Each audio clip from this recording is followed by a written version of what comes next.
Shalom. Shalom. Kita mau terus menyembah Tuhan.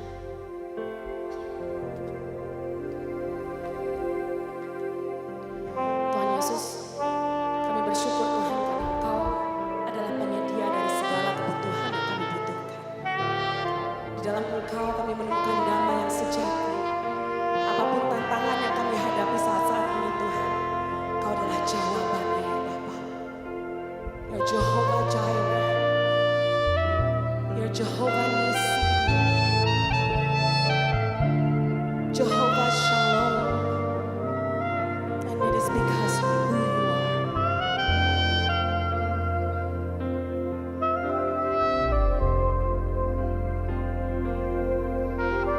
Because of who you are, I give you glory. Because of who you are, I give you praise. Because of who you are, I will lift my voice and say, Lord, I worship you. Because of who you are,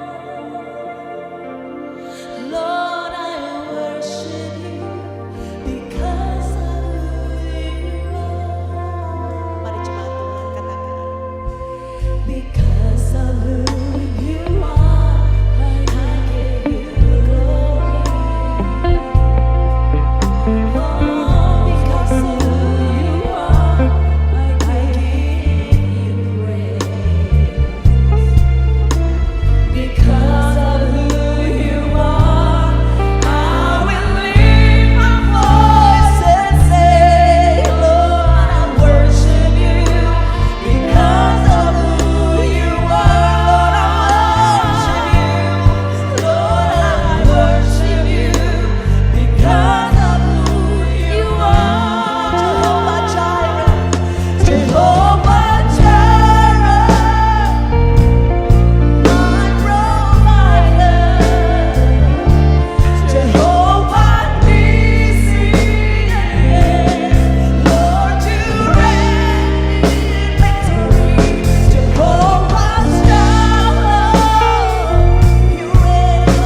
setiap hati kami ya Bapa.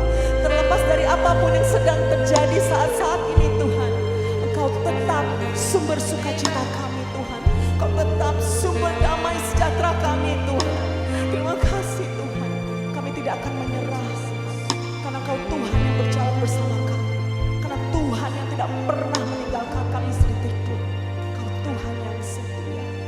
Terima kasih Tuhan. Terima kasih Yesus. Kudus-kudus Kau Tuhan. Dimuliakanlah namamu Bapa. Muliakan namamu Yesus. Kudus Tuhan. Kudus Tuhan. Kudus, kuduslah. Kudus Kau Tuhan. Allah semesta alam. Kudus, kuduslah. Kau kudus Tuhan. Mari jemaat Tuhan, naikkan pujian bagi Tuhan. Sebab Dialah yang kudus. Bawa hatimu menyembah sore hari ini. Kudus, kuduslah. Holy Spirit. Kudus, kudus. Allah semesta alam. Kudus, kuduslah. Kuduslah Tuhan.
kami, sore hari ini kami bisa berkumpul bersama-sama untuk memuji dan menyembah Tuhan.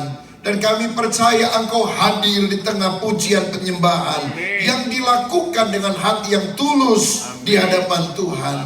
Dan waktu kami mengalami hadirat Tuhan, segala belenggu dilepaskan. Ada kesegaran rohani yang Tuhan berikan kepada kami. Hari ini kami juga mau dibekali oleh kebenaran firman-Mu, supaya kami tahu di zaman apa kami sedang ada, sehingga kami sungguh-sungguh bersiap-siap menjadi seorang anak Tuhan yang memiliki iman yang teguh di hadapan Tuhan. Urapi hamba-Mu, urapi kami semua, supaya kami diberkati oleh Tuhan.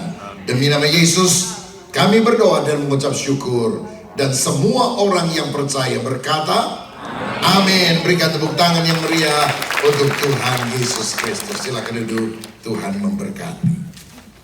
Selamat sore Bapak Ibu dan Saudara yang dikasihi oleh Tuhan Yesus Kristus. Shalom. Senang sekali saya Pendeta Ruben Adi Abraham bisa hadir dan melayani saudara pada hari ini. Terima kasih Pak Karim dan Ibu Shirley. Rasanya ini kali kedua ya saya melayani di Koinonia, dan saya percaya persekutuan ini akan terus menjadi berkat bagi banyak orang.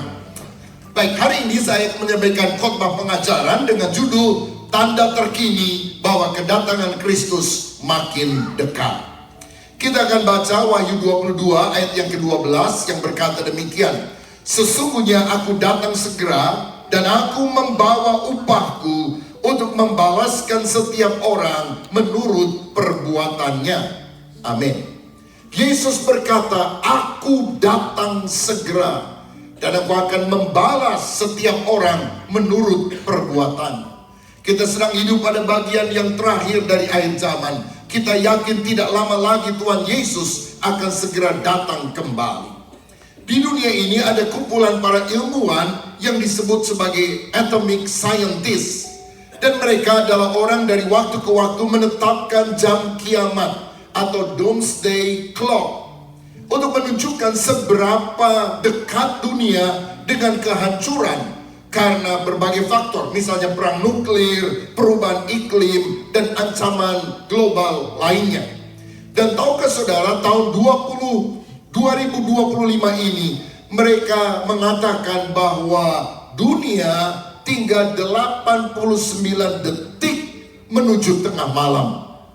Karena tidak lama lagi dunia ini akan segera berakhir.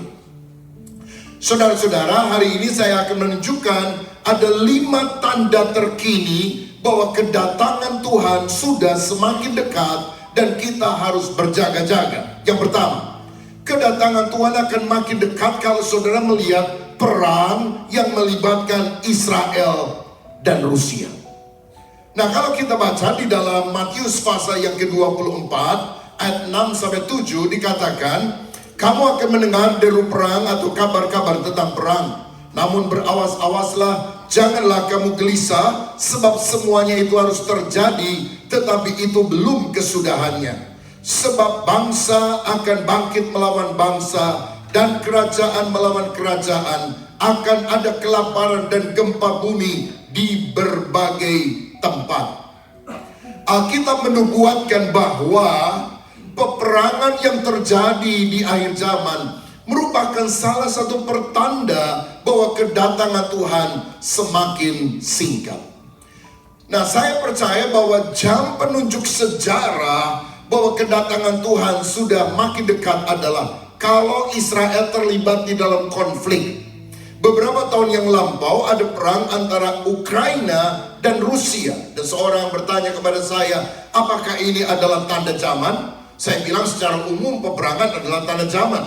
Tetapi kalau disebut sebagai tanda yang menunjukkan itu sudah makin dekat, belum. Karena Israel belum ikut serta.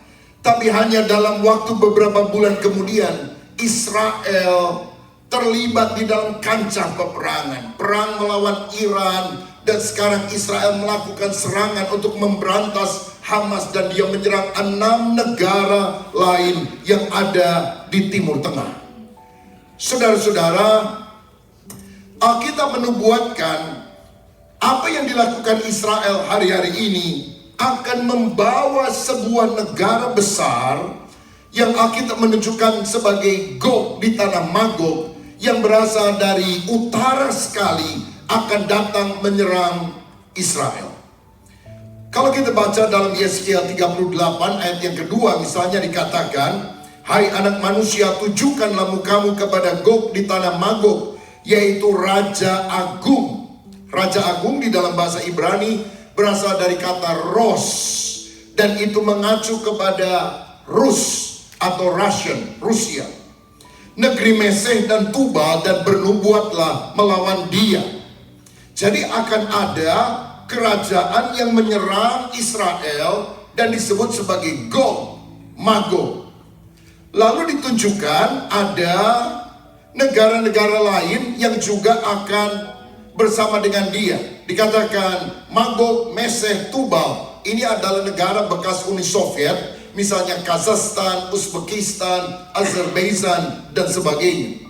Lalu di ayat 5 di Yeskiel 38 dikatakan orang Persia, orang Ethiopia, dan Put menyertai dia, dan semuanya dengan perisai dan ketopong. Orang Gomer dengan seluruh bala tentaranya, Betogarma dari utara sekali dengan seluruh bala tentaranya, banyak bangsa menyertai engkau. Persia adalah Iran, dan Iran sudah perang lawan Israel. Gomer dan Betogarma adalah Turki, juga Syria. Kalau saudara lihat peta Israel, ditarik garis lurus ke bagian utara, Turki. Ditarik lagi ke bagian utara, lurus, Rusia. Jadi dua negara ini akan turut di dalam peperangan, Turki dan Rusia. Sekarang belum, saudara. Syria sudah ikut, Iran sudah ikut, Yaman sudah ikut, Lebanon sudah ikut. Tetapi Alkitab bilang bahwa Turki dan Syria modern juga akan ikut di dalam kancah peperangan. Lalu Put adalah Libya, Ethiopia, juga Mesir dan Sudan akan terlibat di dalam peperangan tersebut. Tetapi Yeskiel 39 menunjukkan bahwa Tuhan akan mendatangkan bencana kepada Gog, Magog, dan seluruh koalisi pasukannya. Mereka akan mengalami bencana alam yang luar biasa, karena sebetulnya waktu Israel dijepit oleh seluruh bangsa, tidak akan ada yang menolong Israel. Amerika pun tidak, Eropa apalagi. Siapa yang menolong? Yahweh, Allah yang disembah Abraham, Ishak, dan Yakub akan turun tangan. Dan Yeskiel 39 berkata, Tuhan akan mendatangkan bencana sehingga mayat musuh mereka akan dikubur 7 bulan dan senjata mereka akan dibakar 7 tahun. Nanti saudara boleh pulang dan membaca Yeskiel 38-39, karena Alkitab itu firman Allah yang memberitahukan kepada kita apa yang belum terjadi. Dan berbahagialah saya dan saudara yang diberitahu Tuhan terlebih dahulu tentang peristiwa yang akan terjadi pada akhir zaman. Namun setelah perang Gog Magog, yaitu Rusia, Turki, dan sekutunya menyerang Israel, ini akan membuka jalan bagi seorang yang berusaha menguasai dunia, yaitu Antikristus, untuk tampil sebagai penyelamat dunia dengan membawa solusi damai pada awalnya. Dan kemudian akan terjadilah perang besar yang berikutnya, yaitu Harmagedon. Wahyu 16 ayat 16. Jadi perang dunia pada akhir zaman itu ada dua. Pertama, Gog Magog, utara dengan selatan menjepit Israel, tapi dihancurkan oleh Allah. Yang kedua adalah barat dan timur, itu namanya Harmagedon. Saudara-saudara, kalau utara, selatan, barat, timur perang, itu namanya perang dunia. Semua ikut perang. Dan dikatakan bahwa nanti Antikris akan memimpin dunia, berusaha menaklukkan seluruh dunia, tetapi tetap tidak semuanya akan takluk kepada dia. Akan ada peperangan antara barat dan timur. Menurut Wahyu 9 ayat yang ke-16, akan datang 20.000 laksa pasukan, artinya 200 juta. pasukan akan datang. Wahyu 9 ayat 16. Kalau ada orang perang, lalu tentara yang didatangkan 200 juta, negara mana yang bisa? Cuma satu, China. Dan dikatakan oleh Alkitab, mereka akan datang dari timur menuju ke Israel, melewati sungai Efrat yang akan menjadi kering. Dan hari-hari ini kita melihat sungai Efrat yang ada di Irak mulai mengering, saudara. Dan saya percaya kalau alam saja sudah mempersiapkan diri, kita harus lebih mempersiapkan diri melihat semua tanda zaman. Saya tidak tahu apakah 200 juta itu semuanya manusia, ataukah ditambah dengan robot-robot yang akan muncul untuk juga menyerang Yerusalem. Dan saya rasa kalau China terlibat di dalam peperangan melawan Israel, dia ambil sekutunya. Siapa? Kim Jong-un kelihatannya akan datang juga, saudara. Ya, negara-negara yang lain yang sekutu dengan China akan datang. Bagaimana dengan Indonesia? Indonesia agak susah diprediksi, karena Indonesia mengaku dirinya negara non-blok. Tidak blok barat, timur, utara, selatan. Ya. Ada yang bilang bahwa Indonesia itu bukan negara agama, tapi juga bukan negara sekuler. Maka ada yang bilang bahwa Indonesia negara bukan-bukan. Sebetulnya kalau Indonesia masih bisa mempertahankan posisi netral, non-blok dalam situasi ini, mungkin akan lebih aman. Tetapi kita melihat sekarang, bahkan dia ditanya oleh wartawan beberapa waktu yang lalu di depan Putin, Xi Jinping dan sebagainya, bagaimana mungkin Indonesia bisa mempertahankan status non-blok dalam situasi dunia yang sudah makin terjadi polarisasi itu. Dan Presiden Prabowo harus menjelaskan bahwa dia masih harus berusaha, walaupun itu bukan sesuatu yang mudah. Tetapi saudara, perang besar yang pertama disebut Gog Magog Utara Selatan, yang kedua adalah Harmagedon, perang antara Barat, Eropa dan sekutunya, dan juga Timur, China dan sekutunya. Kalau saudara sudah melihat hal-hal semakin dibukakan oleh Tuhan melalui berita-berita yang ada, kita harus tahu perang adalah tanda yang menunjukkan bahwa Yesus tidak lama lagi akan segera datang untuk kali kedua. Yang kedua, tanda berikutnya dari kedatangan Kristus adalah perkembangan artificial intelligence dan teknologi kontrol. Dalam Daniel 12 ayat 4 dikatakan bahwa pada akhir zaman pengetahuan akan bertambah. Sekarang ini telah ditemukan AI, kecerdasan buatan.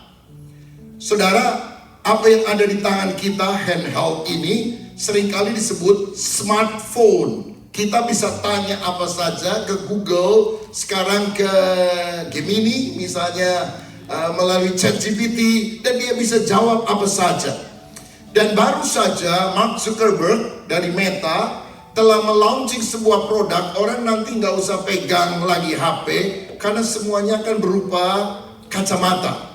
Ya, kerjasama dengan Ray-Ban, dan orang bisa ada data langsung yang dia bisa lihat berapa derajat dan sebagainya. Dan itu akan dilengkapi dengan face recognition. Jadi kalau saya ketemu Pak Karim, lalu saya berkata, walaupun kita belum pernah ketemu misalnya, nama Anda adalah Karim, pekerjaan Anda adalah ini, tanggal lahir Anda sekian dan sebagainya. Saudara jangan kaget, wow, dia nabi yang diurapi Tuhan. Bukan, itu pakai kacamata AI, saudara-saudara. Nah, ini kemajuan yang luar biasa.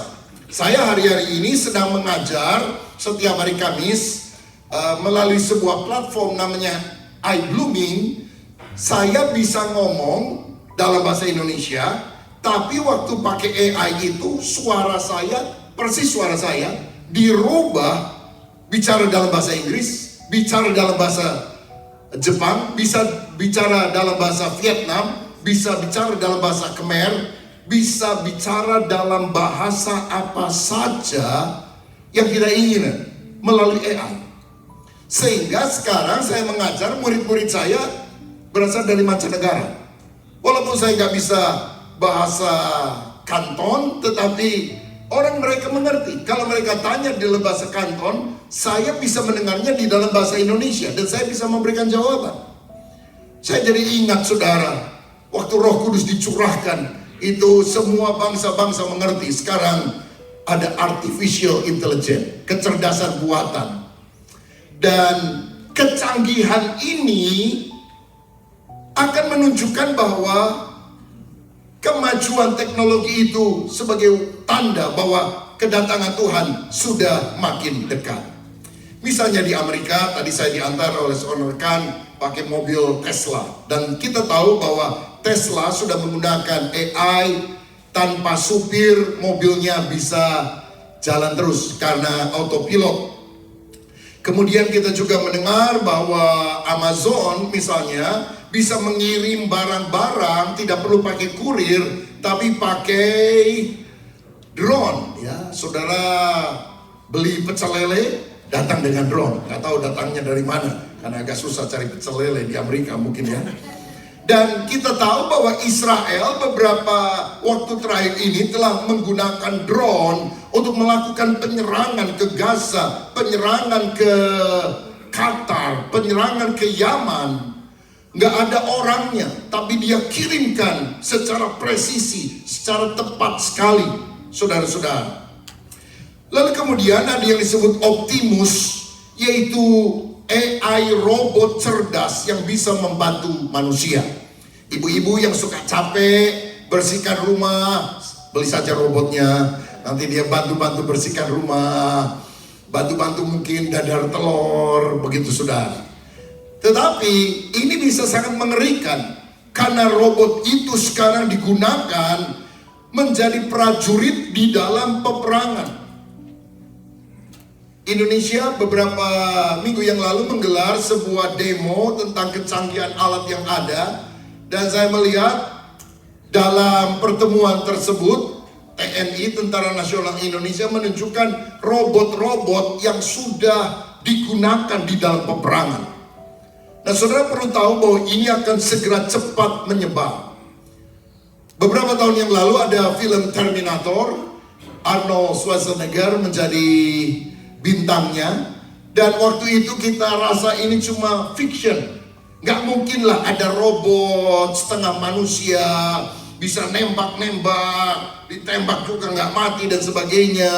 Kecuali alatnya itu dimatikan, baru tapi hari-hari ini itu mulai terjadi, saudara. Apa yang ada di dalam film-film fiksi menjadi kenyataan hari-hari ini. Dan kecerdasan buatan bisa digunakan untuk mengontrol manusia lewat bermacam-macam cara. Chip implant, digital ID, biometrik yang mendukung sistem tanda binatang 666. Saya bacakan Wahyu 13 ayat 15.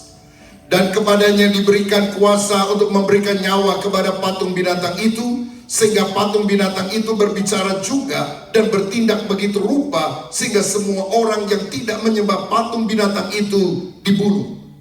Jadi antikris akan menggunakan sebuah patung yang bisa bicara, dan yang tidak tunduk kepada patung itu akan dibunuh.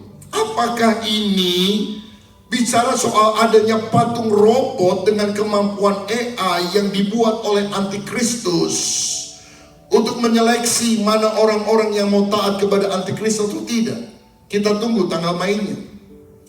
Dan ayat berikutnya, dan ia menyebabkan sehingga kepada semua orang kecil dan besar, kaya atau miskin, merdeka atau hamba, diberi tanda pada tangan kanannya atau pada dahinya, dan tidak seorang pun yang dapat membeli atau menjual selain daripada mereka yang memakai tanda itu, yaitu nama binatang itu atau bilangan namanya. Yang penting di sini ialah hikmat.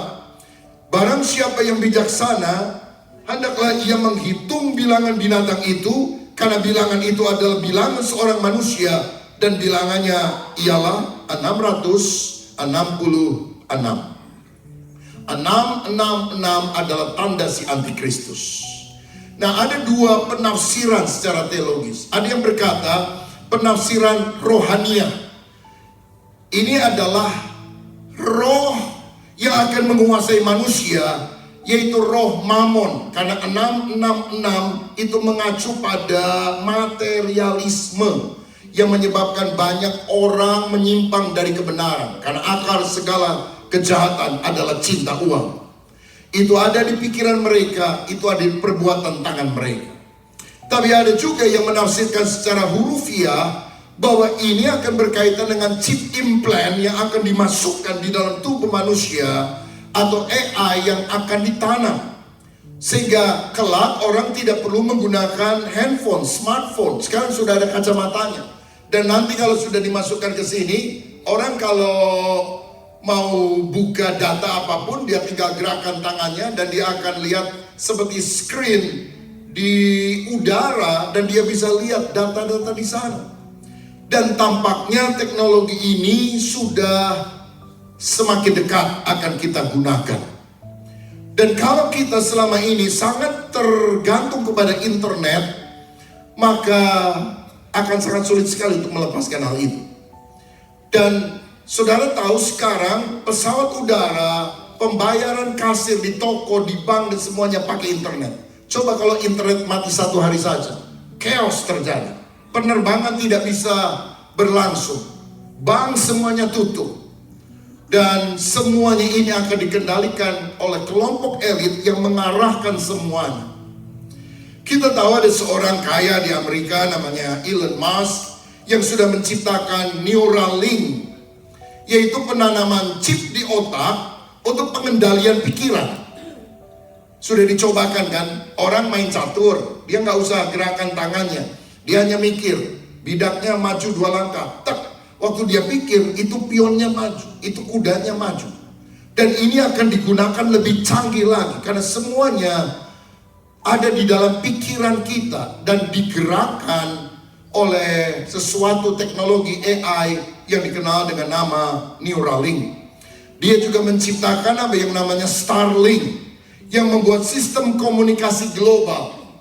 Sekarang ini dengan Starlink itu bahkan di pelosok-pelosok dunia manapun, di hutan rimba manapun ditanam di sana, maka orang tetap bisa menangkap sinyal internet yang dia telah terbangkan di udara. Dan ini bisa memantau seluruh manusia secara global, apalagi dengan face recognition. Kita akan dikenali. Kalau saudara datang ke airport sekarang sudah tidak seribet dulu. Kita nggak usah isi form dengan kertas dan sebagainya. Cukup masuk ke sebuah tempat dan ada kamera face recognition. Begitu klik, buka. Kalau wajah saudara tidak dikenali, belum tentu bisa buka. Jadi hati-hati yang sering ubah-ubah terus, pakai operasi plastik. Jangan-jangan bukannya Tuhan yang nggak kenal saudara, itu alat yang nggak kenal saudara nanti. Nah, tetapi inilah teknologi yang sedang kita hadapi hari-hari ini. Kemajuan teknologi, pengetahuan yang bertambah menurut Daniel 12 ayat 4 merupakan tanda bahwa kedatangan Tuhan sudah semakin singkat. Yang ketiga, tanda terkini kedatangan Kristus adalah perjanjian damai sebelum aniaya besar terhadap Israel. Saudara, kita tahu pada waktu Donald Trump menjadi Presiden Amerika Serikat pada periode pertama 2017 sampai 2021, dia memindahkan kedutaan besar Amerika dari Tel Aviv kemana? Yerusalem. 2018. Sebetulnya yang menjadikan Yerusalem sebagai ibu kota Israel bukan Donald Trump, bukan Benyamin Netanyahu. Saudara tahu siapa yang pertama kali menjadikan Yerusalem sebagai ibu kota Israel? Daud. Kapan? 3000 tahun yang lampau. Karena dia semula tinggal di Hebron dan kemudian dia pindahkan pusatnya ke Yerusalem. Jadi ketika orang bertanya Israel milik siapa dan sebagainya, sebetulnya Daud telah menjadikan tanah Kanaan, Yerusalem sebagai ibu kotanya. Tetapi kitab Nabi Yoel berkata Tuhan akan murka dan mengumpulkan orang untuk berperang di lembah penentuan, di lembah Yizreel, Harmagedon, karena bangsa-bangsa telah membagi-bagi tanahku. Jadi saya memprediksi dalam beberapa waktu yang akan datang akan ada two-state solution yang telah ditawarkan oleh Persatuan Bangsa-Bangsa dan akan terlaksana dengan paksa walaupun Israel tidak mau.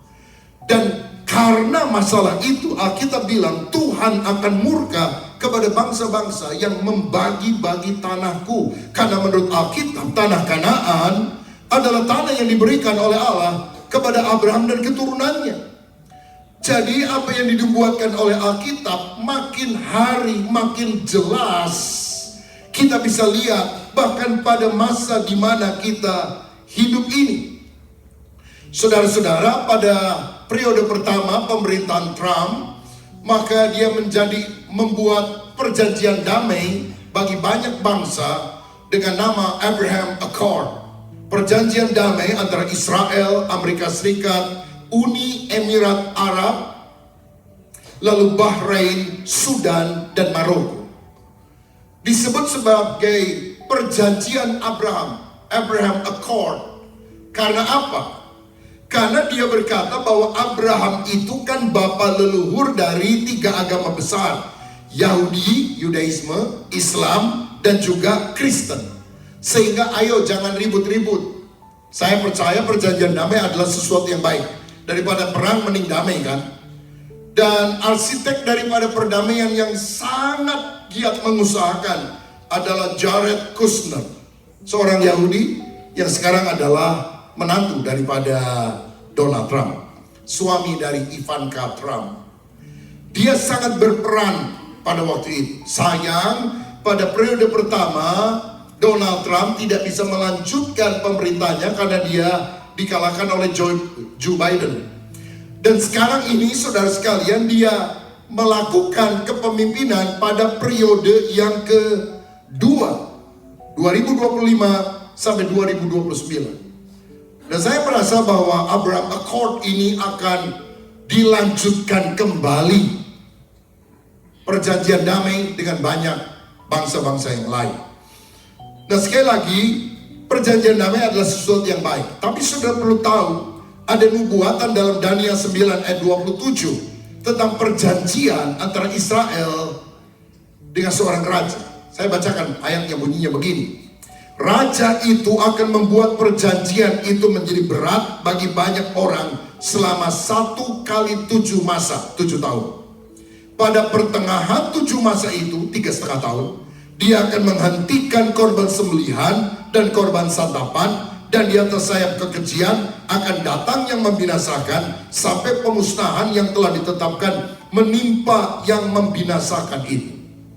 Perjanjian-perjanjian damai dengan tujuan baik 1 kali akan dilanjutkan atau ditunggangi oleh seorang raja yang mengadakan perjanjian damai 7 tahun dengan Israel. Dan ini adalah si antikris. Karena di tengah perjanjian itu 3,5 tahun dia akan menghentikan korban sembelihan. Korban sembelihan dilakukan oleh umat Israel di Bait Allah. Bait Allahnya kan sekarang nggak ada. Jadi tampaknya dalam 3,5 tahun pertama Israel akan mendapatkan kesempatan untuk membangun Bait Allah kembali di Yerusalem. Dia mempersembahkan persembahan itu lagi kepada Yahweh, kepada Allahnya, kepada Elohim. Tapi kemudian perjanjian itu dibatalkan oleh si antikris, dan orang yang tidak mau menyembah antikris akan dipenggal kepalanya. Saudara-saudara, kalau ada perjanjian demi perjanjian, kita harus tahu nanti itu akan mengerucut pada perjanjian antikristus dengan Israel. 1 Tesalonika 5 ayat 3. Apabila mereka mengatakan semuanya damai dan aman, maka tiba-tiba mereka ditimpa oleh kebinasaan. Seperti seorang perempuan yang hamil ditimpa oleh sakit bersalin, mereka pasti tidak akan luput.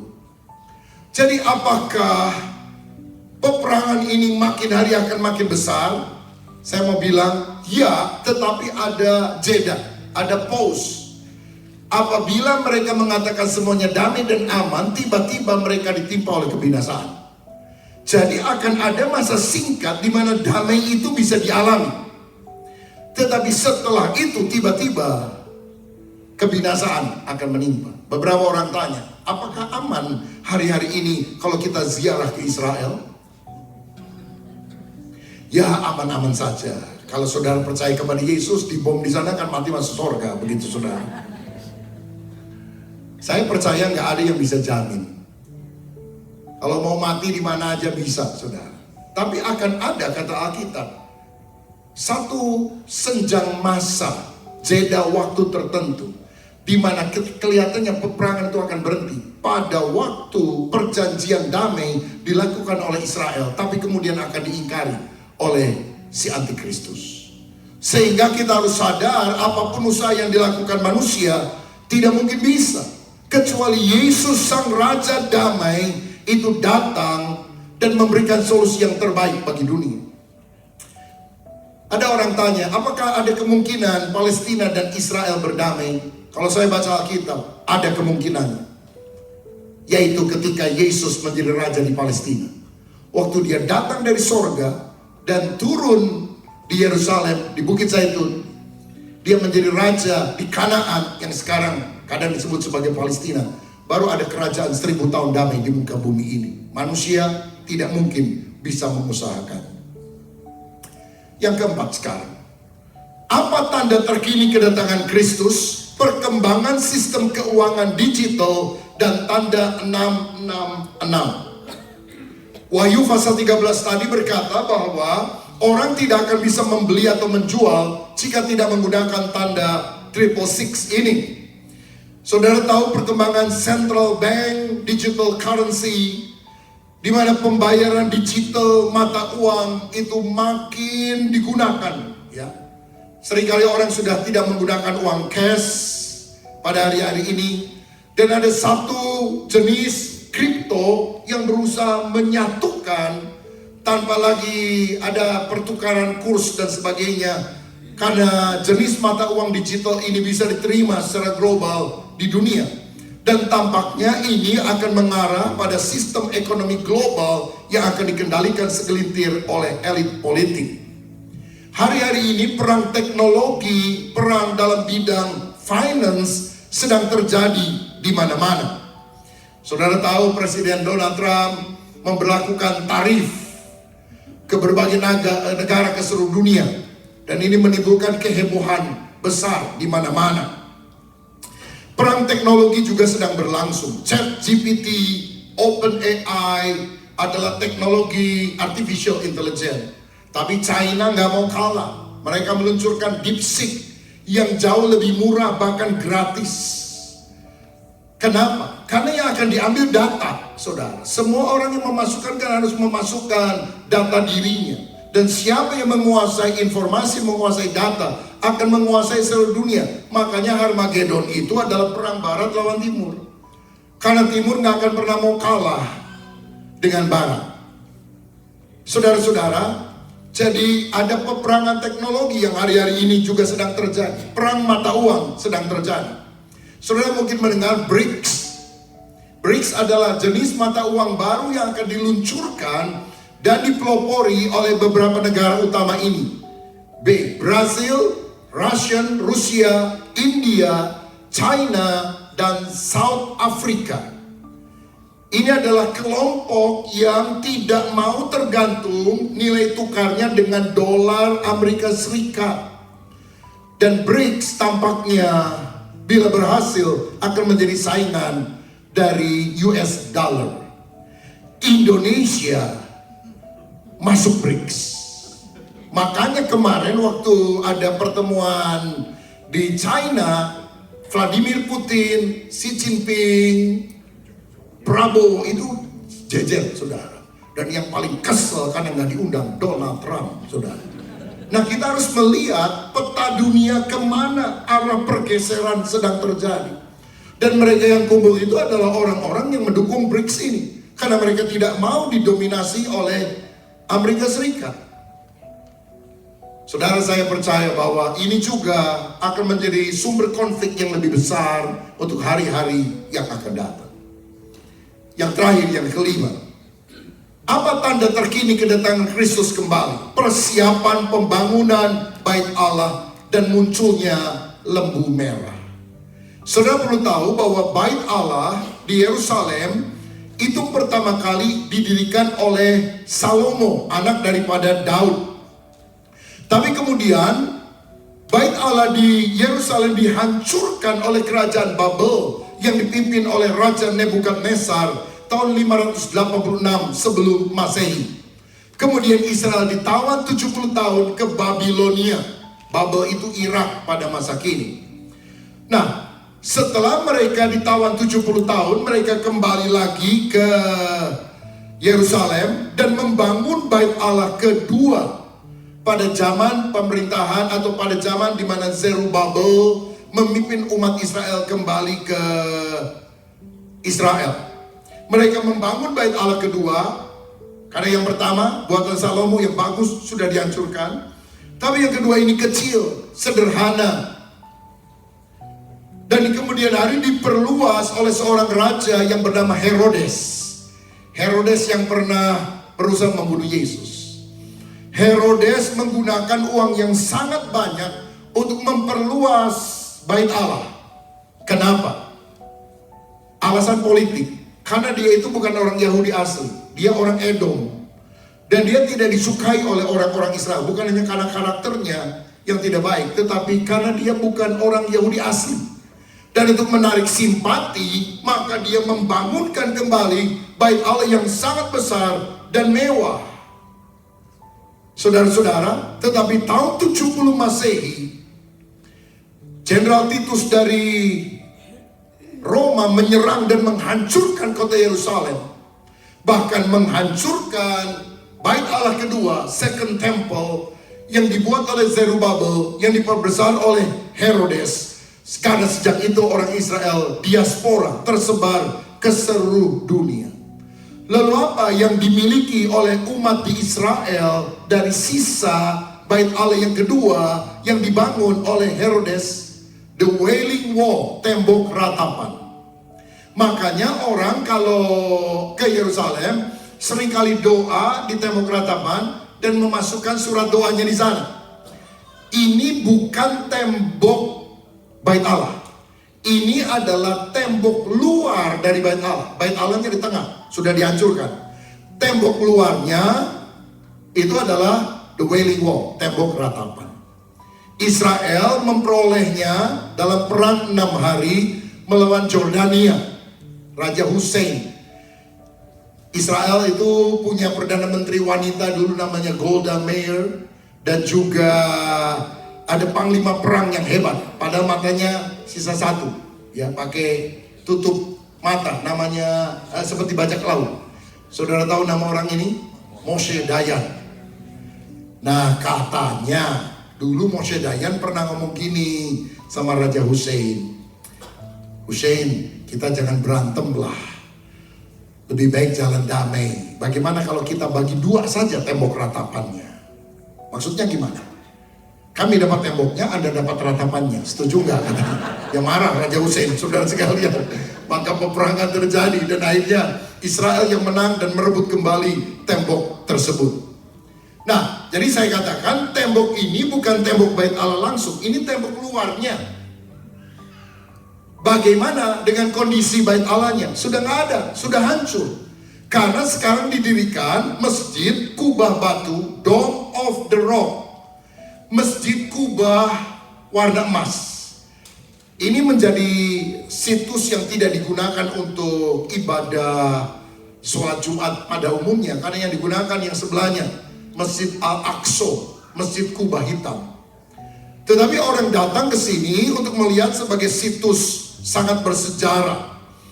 Nah saudara, jadi waktu bait Allah itu dihancurkan tahun 70 Masehi, abad ke-7 tahun 600 sekian, orang-orang Arab datang. Dan itulah nenek moyang dari orang Palestina hari-hari ini. Palestina itu orang apa? Bukan Filistin. Palestina itu orang Arab yang datang pindah hijrah ke Kanaan. Dan pada waktu dinasti Umayyah Islam menguasai, mereka mendirikan Masjid Dome of the Rock di bekas bait Allah terdahulu.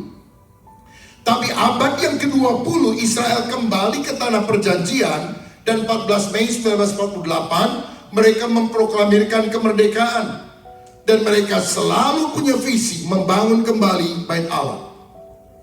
Saudara bisa bayangkan kalau saudara pernah ke Israel, orang-orang Yahudi banyak sekali kan tinggal di sana, tapi di pusatnya itu bukan bait Allah, di pusatnya adalah masjid. Saya pernah tanya kepada orang-orang di sana, menurut Anda bait Allah bisa dibangun kembali nggak? Dan apa jawabannya? Bagi Anda ini adalah wacana, tapi bagi kami orang Yahudi, bait Allah, mendirikan bait Allah adalah tujuan hidup kami. Karena di tengah, di center dari Yerusalem, tidak mungkin tidak ada bait Allah. Karena itu pusat penyembahan, pusat pemujaan kami kepada Allah.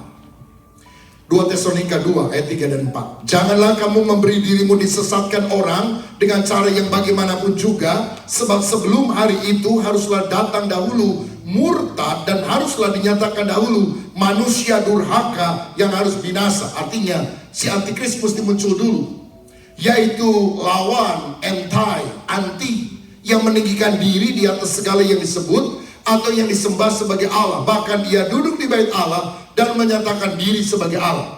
Jadi akan muncul antikris, dia akan minta disembah sebagai Allah, dan di mana dia bercokol di bait Allah.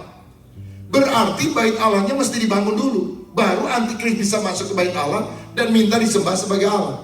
Kalau bait Allahnya nggak ada, bagaimana mungkin antikris bisa masuk ke satu tempat yang disebut sebagai bait Allah?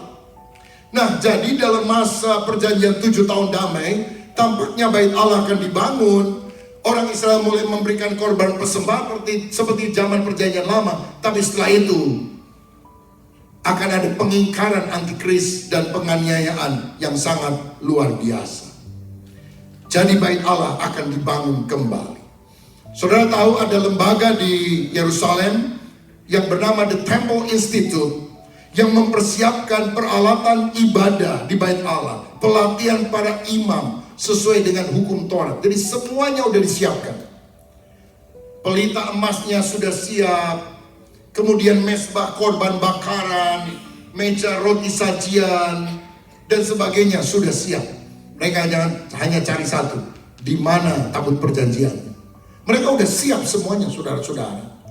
Dan kalau pembangunan itu dimulai dalam waktu singkat, mereka sudah ready untuk melakukan pelayanan seperti pada zaman perjanjian lama. Nah, kalau saya baca di dalam Alkitab, dalam Wahyu pasal 11 ayat 1 dan 2, kemudian diberikan kepadaku sebatang bulu seperti tongkat pengukur rupanya dengan kata-kata berikut, bangunlah, ukurlah bait suci Allah dan mezbah dan mereka yang beribadah di dalamnya. Tetapi kecualikanlah pelataran bait suci yang di sebelah luar. Janganlah engkau mengukurnya, karena ia telah diberikan kepada bangsa-bangsa lain, dan mereka akan menginjak-injak kota suci itu 42 bulan lamanya. Artinya 3,5 tahun. Nah, menurut Wahyu ini dikatakan bahwa yang harus diukur adalah bait Allah itu sendiri. Bait Allah itu mestinya nggak terlalu gede amat, saudara. Ada 2 ruangan, ruang suci, ruang maha suci. Yang lebih besar adalah pelataran. Nah, ayat ini bilang pelatarannya kecualikan, jangan dihitung. Karena pelataran ini akan diinjak-injak oleh bangsa kafir. Yang harus dihitung adalah bait Allah itu sendiri, yaitu ruang suci dan ruang maha suci. Nah, inilah yang kemudian menyebabkan beberapa rabi Yahudi berpikir dan menafsirkan, tampaknya masjid Dome of the Rock tidak harus dihancurkan. Karena kalau ini dihancurkan, ini perang dunia benar, saudara. Umat Islam di seluruh dunia akan ngamuk. Tetapi karena ada bagian pelataran yang dulu di zaman Salomo, di zaman Herodes, memang itu adalah pelataran atau halaman bait Allah. Tapi sekarang dikecualikan, kan itu digunakan untuk bangsa-bangsa yang tidak mengenal Allah. Hanya yang tengahnya saja. Tampaknya di sini adalah Dome of the Rock, di sebelah sini adalah Al-Aqsa. Maka di tengah itu tampaknya bait Allah akan didirikan kembali. Apakah memang seperti itu? Kita lihat tanggal mainnya. Karena mungkin saja saudara dan saya akan menjadi saksi sejarah ketika hal itu terjadi. Nah, saudara-saudara, satu hal yang terakhir yang saya mau sampaikan untuk kita lebih berjaga-jaga. Munculnya Red Heifer yang sekarang ada di Silo. Jadi menurut Alkitab, kalau bait Allah itu didirikan kembali, mesti ada pengorbanan dari lembu betina yang seluruh warna bulu dan kulitnya adalah merah. Dan ini sudah hilang berabad-abad dalam sejarah. Tetapi dalam beberapa tahun yang lampau muncul, saudara, lembu merah ini. Nah, lembu merah ini pernah nggak benar-benar merah. Jadi orang Yahudi bilang mungkin sekitar 10-15 tahun yang lalu pernah muncul, tapi nggak semuanya merah. Yang kini ini benar-benar merah. Saya mendengarnya mereka diternakan di Texas dan kemudian diterbangkan ke Silo di Israel. Karena lembu merah betina menurut bilangan 19 harus dikorbankan dan abunya dipakai untuk menyucikan tempat ibadah. Sekarang dipelihara di Silo dan diperkirakan peziarah dari 60 negara dunia telah datang ke Silo untuk melihat lembu merah ini. Apakah lembu merah yang akan dikorbankan adalah ini atau bukan, saya tidak tahu. Mungkin anaknya, cucunya, cicitnya, saya nggak tahu, saudara sekalian. Tapi yang jelas, lembu merah yang hilang selama berabad-abad dalam sejarah atau tidak diketahui jejaknya, sekarang muncul kembali. Maksud saya begini, lembunya aja udah siap, tanahnya udah siap. Saudara udah siap belum menghadap kedatangan Kristus kembali? Jadi sebagai konklusi, bagaimana sikap kita di akhir zaman? Pertama, mendekatkan diri kepada Tuhan. Yang pertama dulu, mendekatkan diri kepada Tuhan.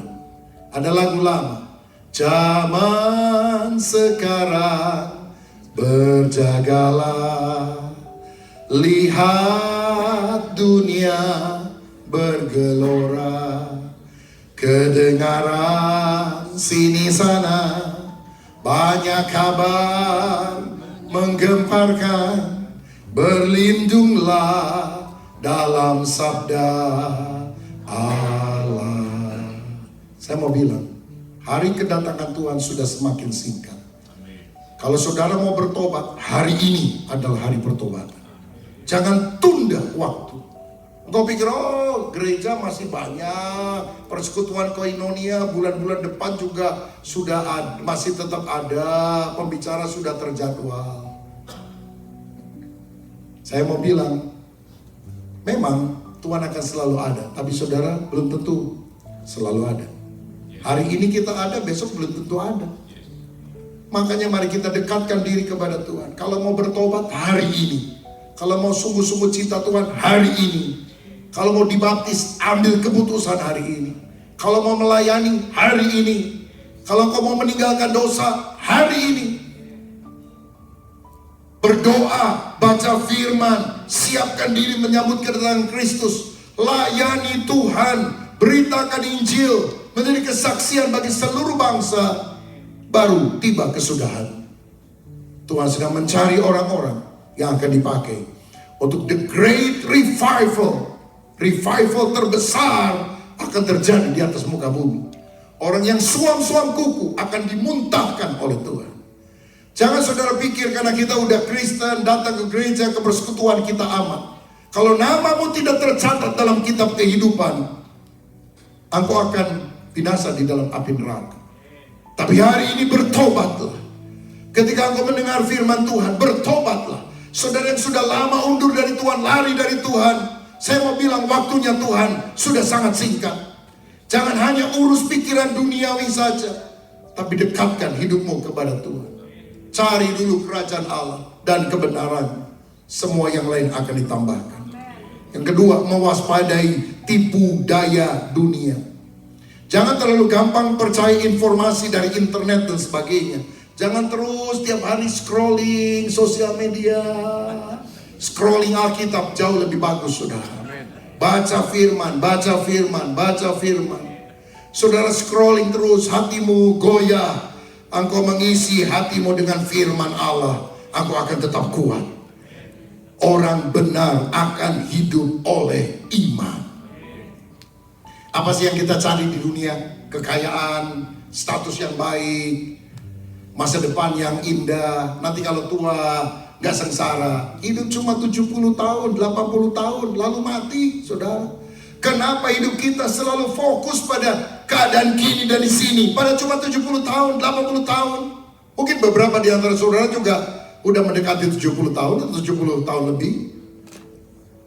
ada kekekalan jutaan, miliaran tahun sampai selama-lamanya. Mumpung masih ada kesempatan, tabung hartamu di sorga, bukan tabung hartamu di bumi. Waspadai tipu daya dunia, waspadai ajaran sesat, godaan duniawi, hidup yang kelihatannya santai nyaman. Tuhan ingin agar kita hidup benar di hadapan Dia. 2 Petrus 3 ayat 10. Pada hari itu langit akan lenyap dengan gemuruh yang dahsyat, dan unsur-unsur dunia akan hangus dalam nyala api, dan bumi dan segala yang ada di atasnya akan hilang lenyap. Ayat 11. Jadi jika segala sesuatu ini akan hancur secara demikian, betapa suci dan salehnya kamu harus hidup. Nah, lama lagi Yesus datang. Betapa suci dan salehnya kita harus hidup. Yang ketiga, yang terakhir, bagaimana sikap kita di akhir zaman? Menghindari sistem yang mengarah pada kontrol total. Kalau ada tawaran memasukkan sesuatu ke dalam tubuh, walaupun ada yang berpandangan bahwa ini 666 itu rohania, ada yang bilang jasmania, maka kita harus berusaha menolaknya, saudara. Karena kita tidak tahu apa yang akan terjadi dengan cara demikian. Yang penting siapkan diri menghadapi krisis global, berjaga-jaga, tidak tidur rohani, daripada mengarah pada kontrol total oleh si antikris dan antek-anteknya. Biarlah Roh Kudus mengontrol total kehidupan kita. Taat sama Tuhan, setia sampai mati. Kalau Kristen setengah-tengah udah pasti lewat, saudara sekalian. Kalau saudara mau jadi Kristen, Kristen sejati, yang berkata sampai mati, bahkan ketika ancaman datang, aku akan tetap setia kepada Yesus. Masalahnya kita nggak diancam aja malas ke gereja. Lalu saudara pikir saudara akan kuat waktu ancaman datang? Mustahil. Kalau saudara tidak baca Alkitab setiap hari, tidak doa sungguh-sungguh setiap hari, saya sangat meragukan kita akan jadi orang Kristen yang setia. Hari-hari ini siapkan diri saudara. Nggak cukup ke gereja, nggak cukup ke persekutuan doa. Sungguh-sungguh kita harus menenggelamkan, membenamkan diri pada ketaatan akan Roh Kudus. Berhenti selesai dengan Kristen yang suap-suap. Kalau saudara mau jadi Kristen, Kristen sekalian. Karena kita berkata, pada akhir zaman yang jahat akan semakin jahat, yang kudus akan semakin kudus. Yang setengah-setengah itu dibutakan oleh Tuhan. Kalau mau jadi Kristen, Kristen sejati. Kalau enggak usah sama sekali. Nanti dunia nggak dapat, surga nggak dapat. Kalau mau dunia, udah dunia sekalian lah. Mati masuk neraka ya udah nikmati dunia. Kalau setengah-setengah itu nggak dapat apa-apa. Saudaraku, dengan kasih Kristus, sebagai hamba Tuhan saya berkata, bertobatlah, kerajaan Allah sudah dekat. Berjaga-jagalah agar kedatangan Tuhan tidak datang seperti pencuri, tapi Dia datang sebagai mempelai pria, dan kita sebagai mempelai wanita yang mengenakan pakaian lenan halus di hadapan hadirat. Hari-hari ini ada yang bilang tanggal 23 September, hari Selasa yang akan datang, akan ada rapture, pengangkatan. Menurut saudara gimana? Saya pegang firman Tuhan, Yesus yang berkata tentang hari dan saatnya tidak ada yang tahu, hanya Bapa di sorga yang tahu. Malaikat tidak tahu, anak manusia tidak tahu. Karena itu nggak boleh ada pendeta sok tahu, saudara. Dan ingat, kita tidak pernah diangkat menjadi panitia perencana kedatangan Tuhan. Kita selalu disiapkan kita selalu diminta menjadi panitia persiapan kedatangan Tuhan. Bukan perencana. Rencana itu Tuhan. Tapi persiapan, Maranatha, ya Tuhan datanglah dengan segera, kita harus lakukan. Tapi apakah Tuhan bisa datang tanggal 23? Saya mau bilang malam ini kalau Tuhan mau datang, ya datang aja, saudara. Tapi saya mau bilang begini, mungkin tanggal 23 Tuhan Yesus belum datang secara global untuk seluruh dunia, tapi secara personal bisa datang loh saudara. Nanti malam saudara tidur gak bangun-bangun lagi, kedatangan Tuhan secara personal dalam hidup saudara. Siapa yang bisa jamin bahwa kita masih hidup besok kalau bukan anugerah Tuhan? Makanya selagi kita hidup, selagi ada kesempatan, sungguh-sungguh bertobat, sungguh-sungguh percaya Yesus, sungguh-sungguh memberikan hidup kepada Tuhan, karena kedatangan Tuhan sudah sangat singkat. Tuhan Yesus kiranya memberkati kita semuanya dengan firman Tuhan. Amin.